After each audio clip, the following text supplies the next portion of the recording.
Welcome back, my legends, and today we're gonna do another light theory. Now this one's going to be very interesting because we're going to talk about the new updated Bangalore lores. Now I made a video in the past saying, well, pretty much summing it up, that Bangalore and Jackson were soldiers that were probably didn't know the war ended a long time ago. So they were like this one Japanese guy that I talk about that even after the war ended, he still believed the war was still going on. Now the reason I said this is because in their lore it said that they were still fighting the militia in the year 2730. But the problem with that original lore that they gave out is that it really didn't make any sense. And let me explain the problem with the original lore. Now the original lore said that 3 years ago Anita and her brother Jackson were ordered to retrieve a mercenary fleet from the Outlands to aid in the IMC's fight against the militia. We are in the year 2733. 3 years ago will mean that they're still fighting the militia in the year 2730. The problem with that is that the IMC lost in the year 2715 after the Battle of Gridiron. They had this communications blackout, so all contact with any IMC headquarters or officers, they couldn't coordinate. So this basically ended the war hopes. I mean, it was already over long before that, but this is just like the final nail in the coffin. This is to make sure that the remaining INC soldiers have no way, which at this point was kind of ridiculous to think that plan some kind of counterattack. I don't think they would have done something like that. I think there's something more sinister to this gridiron attack, which I might talk about later on in this video or in a separate video. But point is that original lore didn't make any sense for Bangalore, because this will mean that in the year 2730 the war was still going on with the IMC and the militia, which would have made no sense because the IMC are now gone. There's still soldiers that were former IMC, but that's about it. There is no like headquarters. And in the original lore it said that, yeah, they were contacted by an IMC headquarters when they were ambushed on arrival to retrieve the mercenary fleet. So they changed the lore for Bangalore because they realized that they had a problem here. So in order to fix the IMC and the militia are still fighting in the year 27, they made another change. They actually made 2 more changes. So let me talk about the second change. So in the second change, they went from 3 years ago to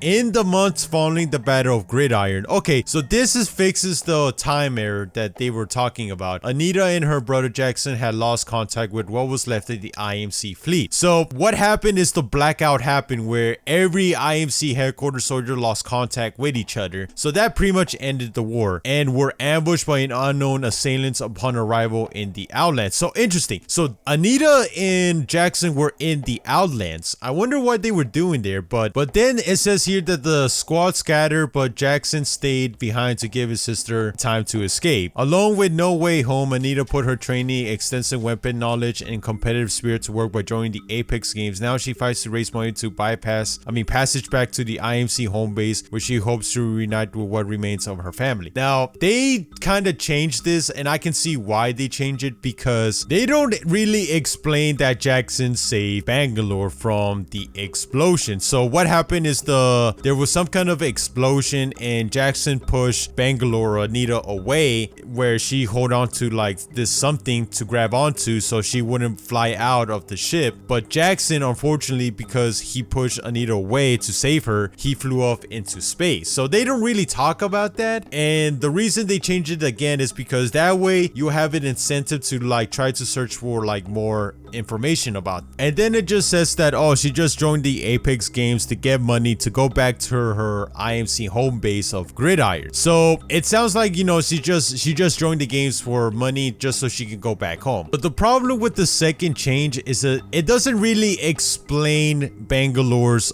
journey. It doesn't explain how hard of a task it's going to be to compete in the games to go back home. And that's why they changed it a third time, and I think this is going to be the final version of what happened. So in the third version that they changed Bangalore's lore, it says now that in the months following the Battle of Gridiron, so they fixed the timeline plot hole. The IMS Hestia, I think IMS stands for Interstellar Manufacturing Ship. You know how Forrest Gump named his boat after Jenny? I'm thinking Hestia may be Jackson and Anita's mom, or the woman that Jackson was one day going to marry, and this is why Bangalore refuses to believe that that he's dead and that he's somewhere living with kids in a white picket fence in a planet somewhere. So Hastia probably means something very important to Bangalore's family, so we'll see. With Anita and her brother Jackson on board, was attacked by unknown assailants. A bomb on the other hull blew up a chunk of the ship, but not before Jackson shielded her, sacrificing his own life to save hers. So this is interesting. So apparently there was an attack by an unknown assailant, so they weren't ambushed. So once they board the ship, right, they were clearing the ship, making sure that everything's okay, when Jackson heard something like a bomb going off, and that's how he shielded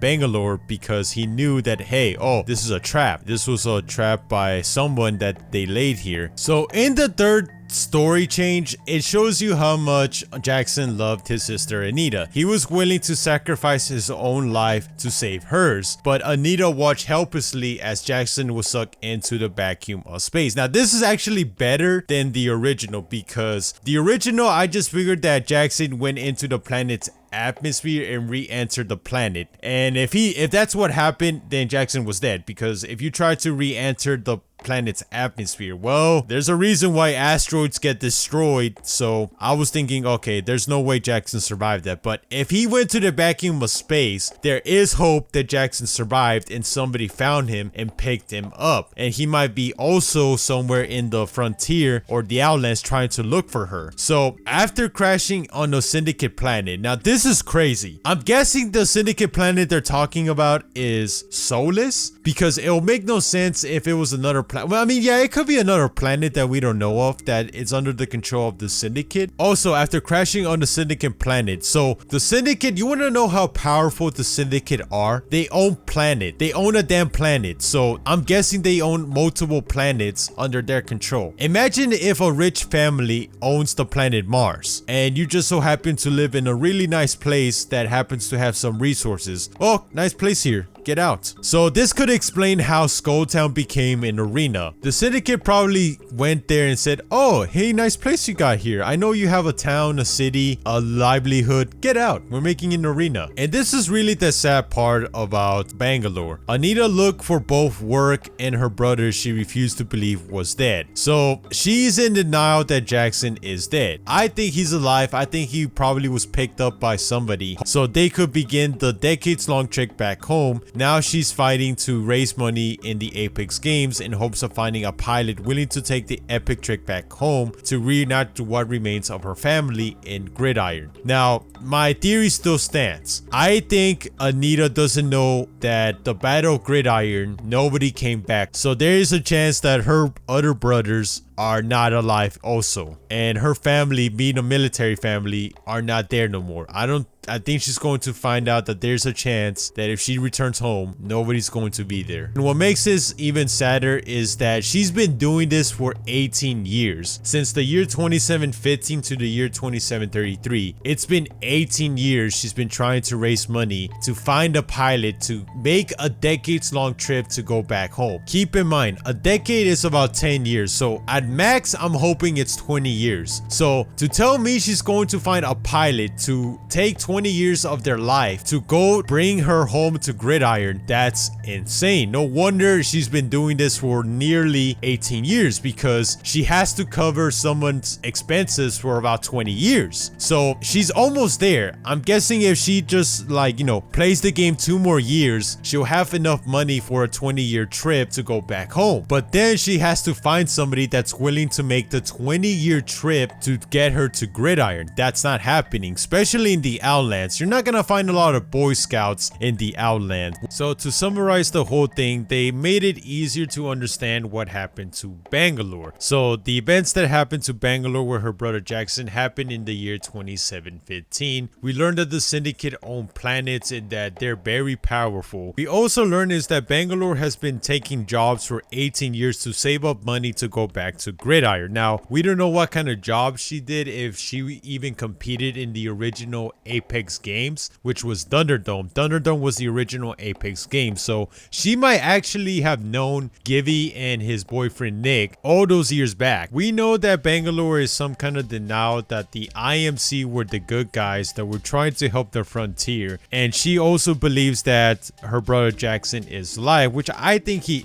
is. But it's crazy to me to think that she actually believes that she can find an actual pilot that's willing to do a decades-long trip to take her back to Gridiron, and I don't see that happening. What I see happening is that Hammond Robotics is going to try to make a deal with Bangalore. Now that Bangalore and Lova seem to be kind of friends, I mean, I guess they kind of have some kind of respect for each other. I will be surprised if Hammond Robotics tells Bangalore that, hey, after Lova gets rid of Revenant, we kind of want to get rid of Lova. So if you could do us a solid and get back the device that she stole from us a long time ago, this hyperspace drive where she could teleport from one area to another, if you can help us get that, we will promise you that we'll get you back to Gridiron, not in decades, but instantly. I guess the real question now is how far will Bangalore be willing to sacrifice anything to return back home? But what if there was nobody ever waiting for her to begin with? What would this mean for Bangalore?